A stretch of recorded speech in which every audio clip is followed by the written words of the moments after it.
Merci de m'avoir donné la parole. Moi, je réponds au nom de Mme Rokoulé Nekian Brigitte.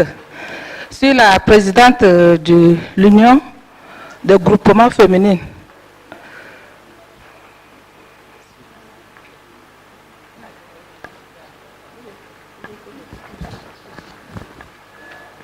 Nous faisons le même travail avec la sœur Elisabeth. Chez nous, c'est l'Union, créée le 25 décembre 2011, l'Union des groupements des femmes, dénommée Femmes en marche pour le développement de la NIA. Nous sommes de la NIA. Non, non, c'est pas Gorée, c'est Bébidja. Oui, oui. Gorée, c'est Nia Pende. Ah, c'est un groupement qui regroupe 27 entiers composés de 27 groupements composés de 377 membres.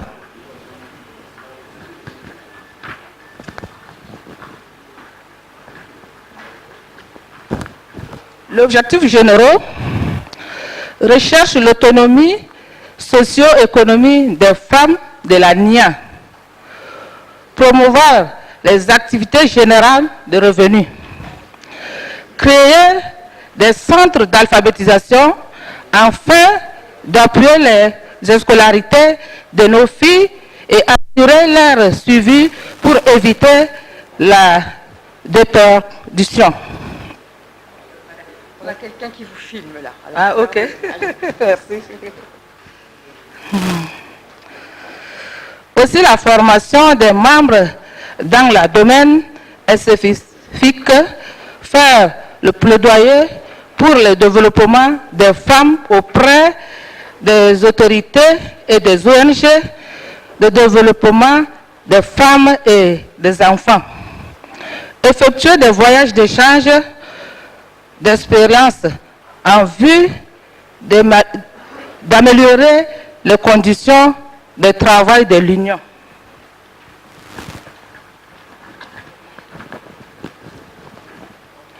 Et en particulier, cibler les domaines d'intervention, notamment la production, la transformation, la commercialisation, la sensibilisation, la formation, la prestation des services, etc.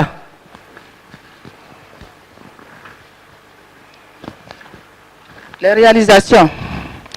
Ainsi, durant la période de 2011 à 2012, l'Union avait produit de différents articles tels que les confitures préparées à base de fruits, de mangue, tomates, goyave, etc.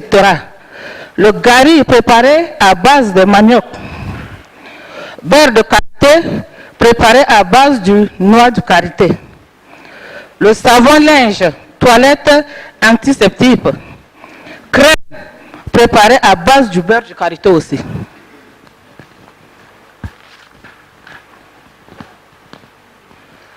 Compte tenu de la diversité du travail de production, plusieurs groupements avaient été invités pour participer à des ateliers de formation. Parmi les différents produits, plusieurs ont été vendus générant des bénéfices notoires.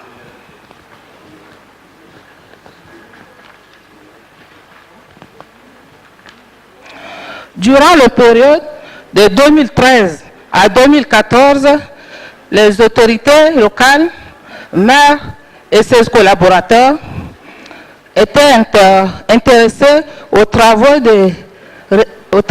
de réalisation, ce qui avait suscité un plaidoyer auprès du ministère du Pétrole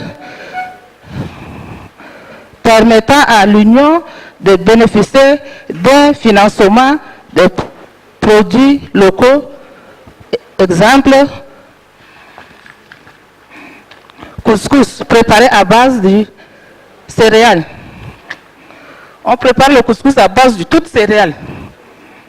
Sirop préparé à base du bissap. Gingembre, citron, biscuits préparés à base de baobab, etc.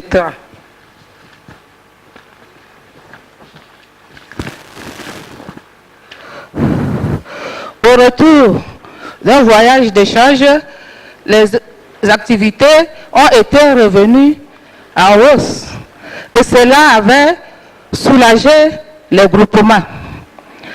Diverses activités de transformation de produits ont été initiées à cela a fait l'objet de générations de revenus pour l'Union. Plusieurs membres du groupement ont pu se prendre en charge main-d'œuvre de prestations de services et plus de 4 employés permanents de l'Union sont en vue.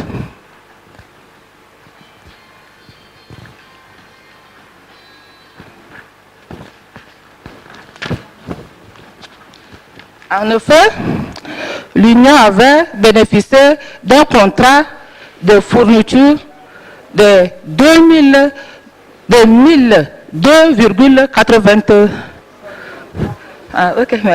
93 tonnes de sorgho. On fournit le sorgho aux PAM. Et autre contrat de fourniture de farine enfantine, de farine enrichie, ce qu'on vient de présenter là. En cours avec le programme d'alimentaire. Donc on va commencer à fournir ça en 2019. Les activités de l'Union, de groupement des femmes en marche pour le développement de la NIA ont un impact positif, crédible pour toute la population.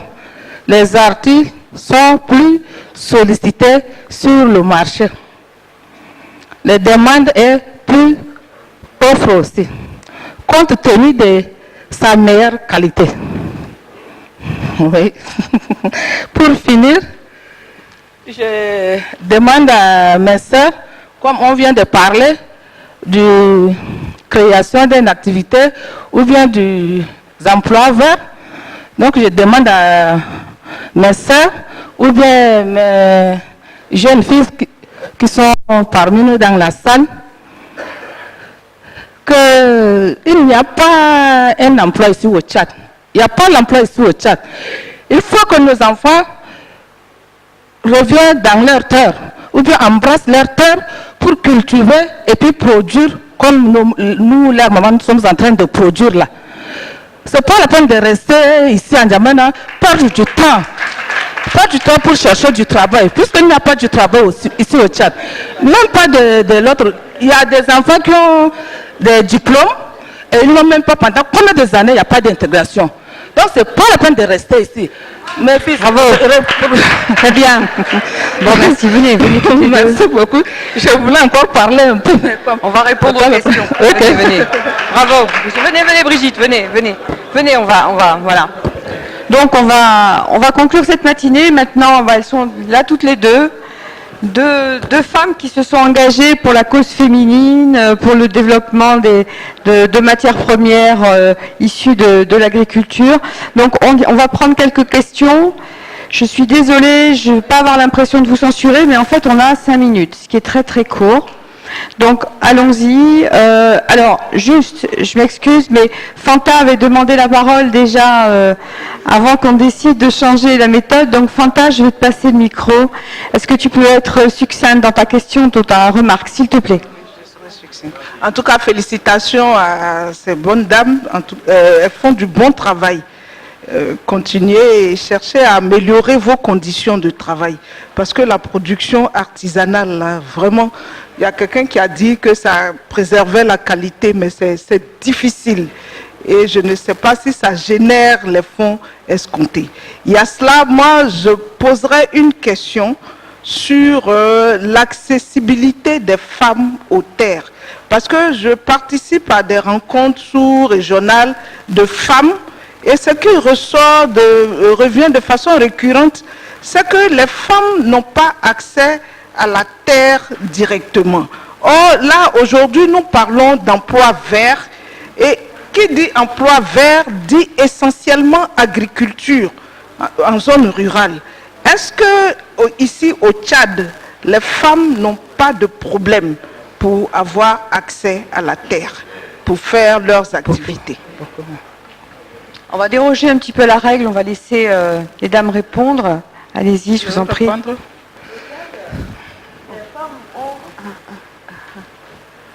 Au Tchad, entre-temps, les femmes ont la difficulté d'avoir accès à la terre. Avant, si tu es marié, si tu veux labourer avec ton mari, peut-être qu'il va te donner une place qu'il ne va pas, même pas produire, qu'il va te donner. Parce que toi, tu dois t'occuper de son champ jusqu'à une période donnée, avant que tu commences à labourer pour toi.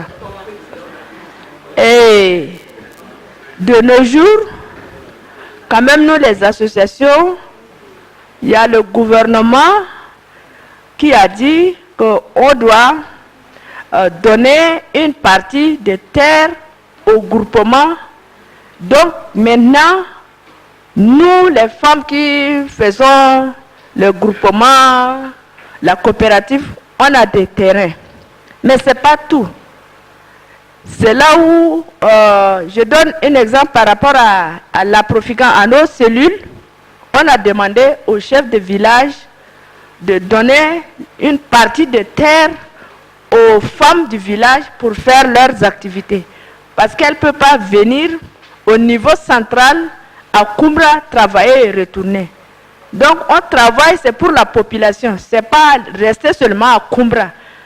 Là où il y a les départements, on doit descendre pour travailler avec les gens. On a dit, ça c'est pour la lutte pour la pauvreté. Ce n'est pas pour les gens qui sont en ville seulement. C'est la raison pour laquelle on est descendu au fond fait du village pour travailler avec nos membres. Donc maintenant, le problème de terre, c'est un peu réglé, mais ce n'est pas tout. On a toujours des problèmes. Je vous remercie beaucoup. Je vous remercie. Est-ce qu'on a une autre question? Là-bas, mademoiselle, je peux vous demander? Désolée, je vais faire un peu de sélection. Je vais donner le micro à la dame. Allez. Ok, merci de m'avoir accordé la parole. Moi, c'est Amkalsoum Farida, la présidente de la coalition dénommée Fils Tchad. Moi, ma question s'adresse beaucoup plus à Madame Elisabeth. Lors de la transformation des savons, j'aimerais savoir, puisque le thème, on parle de transformation bio, et lors de sa présentation, les soudes sont plutôt chimiques. Alors, est-ce qu'elle ne peut pas chercher à fabriquer des soudes bio pour faire la transformation maintenant de ces savons bio? Parce qu'on veut des produits naturels, bio et verts. Merci. Merci. Oui. Oui, merci bien. Avant, ça c'est des vidéos de longue date. Maintenant, on a eu une formation sur le sel, le potasse, qu'on doit maintenant fabriquer les savons, surtout des toilettes, avec le potasse. Donc on vient de mettre à l'œuvre, mais pas encore. Donc on est déjà formé, donc on va mettre à l'œuvre. Sinon, on va utiliser les savons soudes pour les linges. C'est ce qu'on a vu. Oui, alors là, on va prendre une toute dernière question. Je suis désolée, Sidibé, mais on va prendre une toute dernière question. Alors, comment choisir? Et encore, excusez-moi, je vais la répondre encore. Oui. Les soudes, oui. Les soudes, quand on fabrique les savons même, on ne va pas fabriquer les savons là. Une semaine, 2 semaines à utiliser, on se met à utiliser la soude. Même au niveau de la coton-tige, les savons qu'ils font, ils font avec la soude. Mais la durée la durée qui est considérée. Parce qu'il il ne faut pas faire le savon aujourd'hui et puis demain vendre. Il faut attendre un mois après avant de vendre, même si c'est dans l'usine, même c'est comme ça que ça se passe. Donc chez nous aussi, c'est la même chose.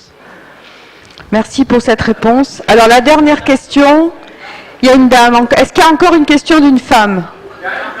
Il y a une dame. Allez, pour la dame, la question. Après tout, c'est un panel sur... L'approche... Ok, je viens appeler Non, ma alors, sœur, là. attendez, excusez-moi. L'approche genre, c'est pas exclusivement les femmes, ça c'est sûr. Mais depuis le début, les hommes, depuis le début, ont eu beaucoup la parole. Donc, de manière arbitraire, et parce que c'est moi qui ai le micro, toc, Jérémy, je vais donner la parole encore à une femme. Ok, j'appuie ma sœur là par rapport à la soude. C'est que la saponification là, la soude, c'est un peu de chimie. Hein.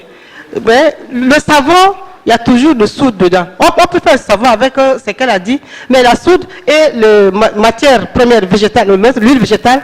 Après, à la fin, la soude disparaît. Parce que quand il y a saponification, il y a tout un système là qui fait que c'est ça qui devient le savon. Sans soude là, on ne peut pas avoir un bon savon. Mais c'est les dosages qu'on doit faire maîtriser pour que le dosage de soude avec l'huile végétale puisse à la fin, le soude disparaît après un mois de saponification. Oui, mais la protection, effectivement, c'est une erreur, quoi. Oui. Ok. Bon, là, je suis désolée, il va falloir... je vois le monsieur qui agite, voilà. Si vraiment vous me promettez de poser votre question en moins d'une minute, je vous donne le micro. Est-ce que c'est... Allez, on y va. Je reviens encore, M. Casimir. Au fait, mesdames, je suis vraiment satisfait de vos présentations. Puisqu'on parle, vous avez développé les travaux avec les jeunes filles. Est-ce qu'il ne serait pas préférable, parce que j'ai remarqué depuis hier jusqu'à aujourd'hui, c'est que nos mamans qui sont là, en fait un peu à des âges un peu avancés. Est-ce que demain, il ne serait pas préférable qu'il y ait des jeunes filles qui devraient assurer la relève, d'être ici présentes pour nous faire des présentations? Parce que des jeunes filles sont là, mais sont des hôtesses. Beaucoup plus des hôtesses. Merci. Alors, elles ne peuvent pas, est-ce qu'elles ne peuvent pas dès maintenant embrasser l'emploi vert? Merci. Voilà. Merci pour cette question. Nous sommes en train de préparer des filles. Il y a des filles qui sont là avec nous. S'il vous plaît. Nous sommes en train de les préparer pour qu'elles puissent nous remplacer demain. S'il vous plaît, on va écouter la réponse quand même. Bon, allez-y. Je vais répondre encore. Par rapport aux filles là, je ne sais S'il vous pas plaît, si vous m'avez juste une petite suivi. minute. Pour l'école de deuxième chance là, j'ai parlé de 30 filles avec 16 garçons. Donc, c'est la préparative de l'emploi vert qu'on est en train de partir. Bon, formidable. Alors, on va devoir clôturer là. Donc, encore des applaudissements pour nos deux femmes.